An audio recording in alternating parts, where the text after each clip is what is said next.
অসমৰ চৰকাৰী কৰ্মচাৰীসকলে পূৰ্বৰ পৰা অৱসৰকালীন জীৱনৰ বাবে চৰকাৰী পেঞ্চন লাভ কৰি আহিছিল। কিন্তু 2005 চনৰ 1 ফেব্ৰুৱাৰীৰ পৰা শিক্ষক কৰ্মচাৰীসকলৰ বাবে অসমত পুৰণি পেঞ্চন ব্যৱস্থাৰ পৰিৱৰ্তে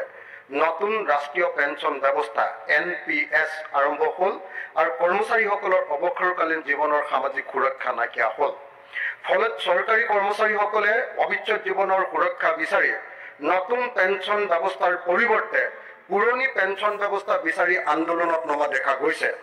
আনহাতে ভাৰত তথা অসম চৰকাৰে ঘোষণা কৰিছে যে সংযুক্ত পেঞ্চন ব্যৱস্থা প্ৰৱৰ্তন কৰা হ'ব।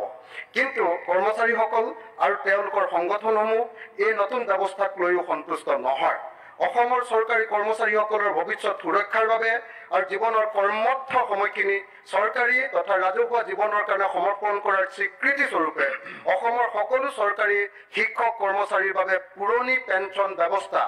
OPS প্ৰৱৰ্তন কৰাৰ প্ৰস্তাৱ অসম বিধানসভাত গ্ৰহণ কৰোৱা হওক।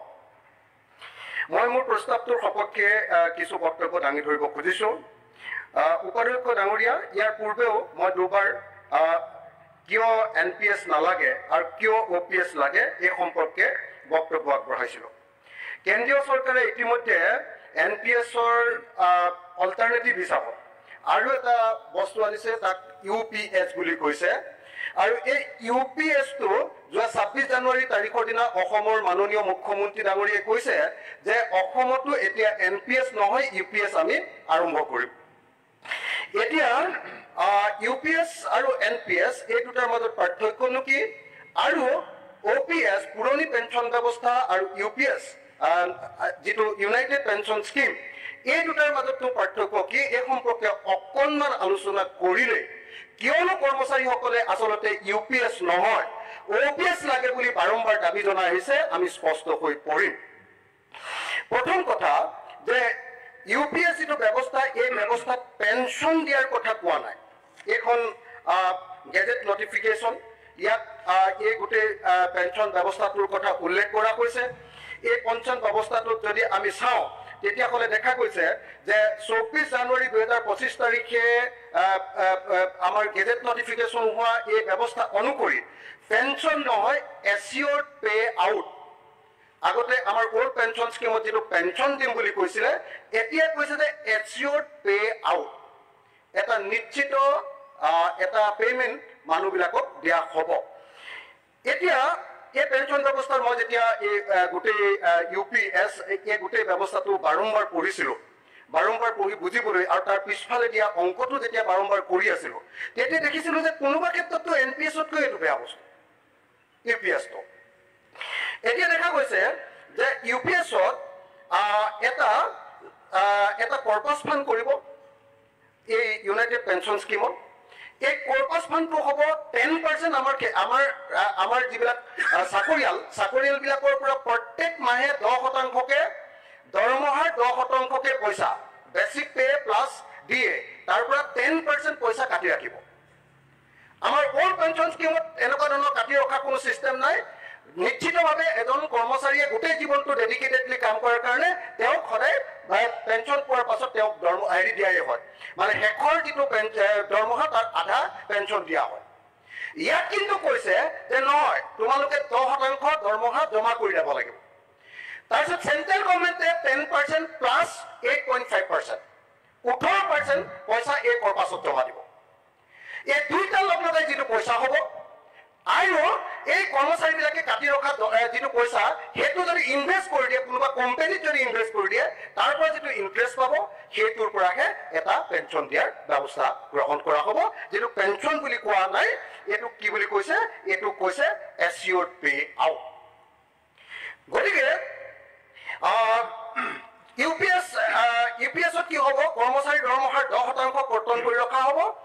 এই কথাটো মই ইতিমধ্যে ক'লো। গতিকে দৰমহা প্ৰত্যেকজন কৰ্মচাৰীয়ে 10%কে প্ৰত্যেক মাহতে কমকে পাব। 1 নম্বৰ। NPSত নিৰ্দিষ্ট পৰিমাণৰ পেঞ্চন নাছিলে, OPSত নিৰ্দিষ্ট পৰিমাণৰ পেঞ্চন, শেষৰ যিটো দৰমহা তাৰ আধা। UPSত কি, UPSত 3টা ভাগ। 10 বছৰ যদি চাকৰি কৰিছে তেতিয়াহ'লে 10,000 মিনিমাম পেঞ্চন। 10 বছৰ যদি অতি কমেও 10 বছৰ কৰিছে তেতিয়াহ'লে 10,000 টকা ন্যূনতম পেঞ্চন 10ৰ পৰা 25 বছৰ যদি কৰিছে আনুপাতিক আকাৰত পেঞ্চন আৰু 25 বছৰ যদি নিয়মীয়া চাকৰি কৰিছে একেৰাখে আৰু সেই 25 বছৰ যদি নিজৰ 10% পইচা কাটি গৈছে তেতিয়াহ'লে কি হ'ব শেষৰ 12 মাহৰ এভাৰেজ শেষৰ যিটো 12 মাহৰ এবছৰৰ দৰমহা তাৰ এভাৰেজটো 50% তেওঁলোকে পেঞ্চন ৰূপে পাব এটো হ'ল ইউপিএছ আৰু কি কৰিব হেৰি পতি বা পত্নীৰ ক্ষেত্ৰত যদি মানুহজন ঢুকাই গ'ল পেঞ্চন পোৱা মানুহজন তেওঁ পৰিয়ালে কিমান পাব 60% পেঞ্চন তাৰপিছত মৰকীয়া সাহায্য যিটো ডিয়াৰনেন্স যিটো ডিআৰ যিটো সেইটো পেঞ্চনৰ লগত যোগ হ'ব আৰু কৰ্মচাৰী ডিএ বা মৰকীয়া বানুচৰ সমানে সেইটো পেঞ্চনৰ লগত যোগ হ'ব অৱসৰৰ সময়ত যিটো এটা এককালীন সাহায্য দিব এটো ওল্ড পেঞ্চনত যদি 35 লাখ টকা কোনোবাই এককালীন সাহায্য পাইছে ইয়াত 3,50,000 মান টকা এককালীন সাহায্য এটা পাব ইয়াৰ অংকটো আছে দেই এটো মানে একেবাৰে কম এটা পাব সেইটো মই মানে ইয়াত অংক কৰি দেখুৱাব লাগিব সেইটো অংক কৰি দেখুৱাবলৈ কোনেও এটো সময় মোক নিদিব ইয়াত পিছফালে অংক এটা দেখুৱাই দিছে গতিকে কিনো মই এমাউণ্টটো কৈছো যিটো 35 লাখ টকা এজন মানুহে ওলাই গ'লে আজিৰ দিনটোত ওলাই গ'লে এককালীন সাহায্য এটা পায় তো সেইটো ইয়াত 35 লাখ টকা যিটো যিজন মানুহে আজিৰ দিনটোত পাব পেঞ্চন পালে সেইটো ইয়াত গৈ আকৌ 3,50,000 মান টকাহে পাব তো যদি অৱসৰ সময়ত এককালীন সাহায্য কিমান পাব যদি আজিৰ দিনটোত শেষ 12 মাহৰ গড় যদি দৰমহা 68,850 টকা হয় তেতিয়াহ'লে 10 বছৰ চাকৰি কৰিলে তেওঁ কি ক'ব এককালীন সাহায্য পাব 1,38,700 টকা 20 বছৰ চাকৰি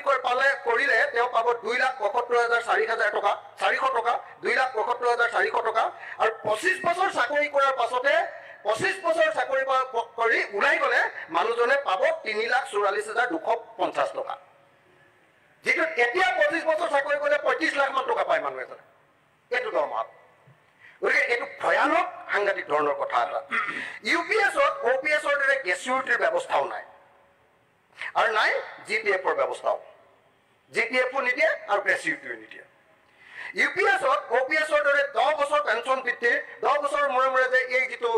দৰমহা বৃদ্ধিৰ কাৰণে যিবিলাক আয়োগ হয় তো এই জিপিএছত কিন্তু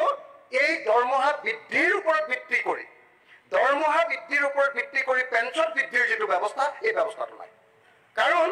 আগতে দৰমহাৰ পৰা 10% যে কাটিছিলে তাৰ ওপৰতে পেঞ্চন দিব গতিকে নতুনকৈ যিটো দৰমহা বৃদ্ধি হ'ব তাত কোনো ধৰণৰ এনহান্সমেণ্ট পেঞ্চনৰ এনহান্সমেণ্ট নাই গতিকে এজন কৰ্মচাৰীয়ে খালি ইয়াত এটাই সুবিধা এনপিএছত কৰিলে কোনোবাই 2,000 টকাও পেঞ্চন পায় ইয়াত ফিক্স কিন্তু 10 বছৰ কাম কৰিলে মিনিমাম 10 বছৰ কিন্তু কাম কৰিলেহে পাব 10 বছৰ কাম কৰিলে ফিক্স তেওঁ 10,000 টকা এটাৰ পেঞ্চন পাব কিন্তু 10,000 টকাৰ পেঞ্চনটো অকণমান ডাঙৰ যেন লাগিব পাৰে কিন্তু এতিয়া আজিৰ দিনটোত যিবিলাক মানুহে চাকৰি অংশগ্ৰহণ কৰিছে তেওঁ 10 বছৰৰ পাছত যদি 10,000 টকা পেঞ্চন পায় কিন্তু আজিৰ দিনটোৰ 1,000 টকা মান হ'বগৈ আজিৰ দিনটোৰ 1,000 টকা মান হ'ব এই যে দৰমহা বৃদ্ধিৰ লগত এই যে ডিয়াৰনেন্স এলাউন্স থাকে দৰমহা বৃদ্ধিৰ লগত মূল্য বৃদ্ধিৰ যিটো সম্পৰ্ক এই সম্পৰ্কটোৰ ভিত্তিত যে প্ৰত্যেক 10 বছৰৰ মূৰে দৰমহা বৃদ্ধিৰ যিটো সিদ্ধান্ত সেই সিদ্ধান্ত অনুসৰি পেঞ্চন বৃদ্ধিৰ কোনো ব্যৱস্থা নাই কাৰণে টকা 10,000 পালেও সেইটো গৈ আল্টিমেটলি 1,000 টকাৰ নিচিনা হ'ব গতিকে ইউপিএছ চিষ্টেমটো এটা ভয়ানক এটা চিষ্টেম ক'ৰবাত সেইকাৰণে এনপিএছতকৈ ই ভয়ানক ভয়ানক এনপিএছ চিষ্টেমত যিটো 10% পইচা আপুনি দৰমহাৰ পৰা কাটি যাব সেইটো আপুনি যিদিনা ৰিটায়াৰ কৰিব সেই 10% পইচাটো একেলগতে আপুনি ঘূৰাই পাব গতিকে যাবৰ সময়ত আপুনি অন্তত 20 লাখ টকা এটা পাই যাব সেই ইয়াত কিমান পাব 25 বছৰ চাকৰি কৰি যাবৰ সময়ত আপুনি 3,44,250 টকা পাব গতিকে যিসকল কৰ্মচাৰী আপোনালোকে চাবৰে 60 বছৰ বা 65 বছৰলৈকে চাকৰি কৰে আজিকালি গোটেই জীৱনৰ আটাইতকৈ ভাল সময়খিনি চৰকাৰৰ কাৰণে দিলে ৰাইজৰ কাৰণে দি দিলে আৰু যি সময়ত তেওঁ কাম কৰিব নোৱাৰে 65 ইয়াৰ্ছ হ'ল তেওঁ যি সময়ত একদম মানে তেওঁ জীৱনটো যেতিয়া অলপ হৈ গ'ল আৰু তেওঁ ক্ৰিয়েটিভিটি নাইকিয়া হৈ গ'ল তেওঁ কষ্ট কৰিব নোৱাৰা হৈ গ'ল গোটেই জীৱনৰ ভাল ক্ৰিয়েটিভ সময়খিনি সমাজৰ কাৰণে দি দিলে সেই মানুহজনক